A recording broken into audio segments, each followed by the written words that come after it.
Nellore rural 36వ division YSRCP incharge ఈ రోజు నెల్లూరు జిల్లా వ్యాప్తంగా ఉన్నటువంటి సమస్యలు గాని లేదా రూరల్ నియోజకవర్గంలో ఉన్నటువంటి సమస్యలు గాని ఏ సమస్యల గురించి కూడా మీడియా సమావేశం ఏర్పాటు చేయలేదు. ఒక్క నెల్లూరు రూరల్ లో 36వ డివిజన్ కి సంబంధించినటువంటి సమస్యల గురించి ఈ రోజు అందరికీ తెలియజేయాలని చెప్పి మీడియా సమావేశం ఏర్పాటు చేయడం జరిగింది.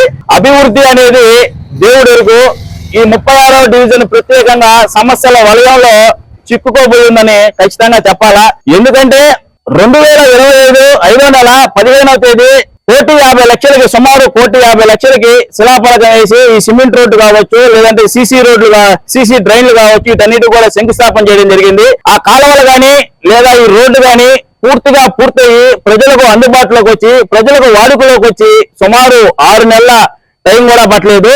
వెంటనే ఈ రోడ్డు పూర్తయినటువంటి నెల 1 నెలకి మినరల్ వాటర్ ఆయన వచ్చాడు. ఈ మినరల్ వాటర్ ఆయన వచ్చి ఇంటింటికి మినరల్ వాటర్ అని చెప్పని వాళ్ళ ఇష్టానుసారంగా ఇళ్ల దగ్గర ఎక్కడ పడితే అక్కడ పగలగొట్టి మినరల్ వాటర్ అని చెప్పారు. ఆయన పోయిన 15 రోజులకి అండర్ గ్రౌండ్ డ్రైనేజ్ అని చెప్పి ఇంకొక ఆయన వచ్చాడు. ఆ అండర్ గ్రౌండ్ డ్రైనేజ్ ఆయన వచ్చి మిగిలిన సర్వ కొరవ ఆయన మొత్తం పగలగొట్టిపోయాడు.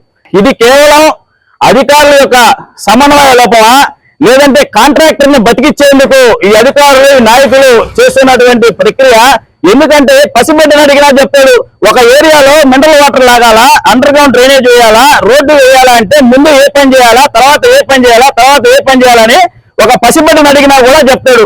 ఈ రోజు ఈ రోడ్డుని ఇష్టానుసారంగా సర్వనాశనం చేసి 50 లక్షల రూపాయలు విలువైనటువంటి రోడ్డును వేస్తే కనీసం 6 నెలలు కూడా పూర్తి కాకముందే వాళ్ళ ఇష్ట ప్రకారం ధ్వంసం చేసి డబ్బులను దుర్వినియోగం చేశారు. ఖచ్చితంగా సంబంధిత అధికారులు దీని మీద స్పందించాలా, ప్రజలకు వివరణ ఇవ్వాలా, నాయకులు స్పందించాలా. ఈ రోజు ఒకటే అడుగుతా ఉన్నాం, ఇది నెల్లూరు ఊరు చేరలేదు, నెల్లూరు నగర నడిబొడ్డున నెల్లూరు రూరల్ కి మధ్యలో ఉన్నటువంటి ఆ శిథిల వ్యవస్థకు వచ్చినటువంటి పోలీస్ క్వార్టర్స్ వల్ల అనేక మంది చుట్టుపక్కల ఉన్నటువంటి ప్రజలు ఇబ్బందులకు గురవుతా ఉంటే ఈ రోజు ఎందుకు ఏ అధికారి కూడా ఏ నాయకుడు కూడా దానికి శాశ్వత పరిష్కార మార్గం చూపలేకపోతా ఉన్నారో కూడా ఖచ్చితంగా ప్రజలకు చెప్పాల్సిన అవసరం ఉంది.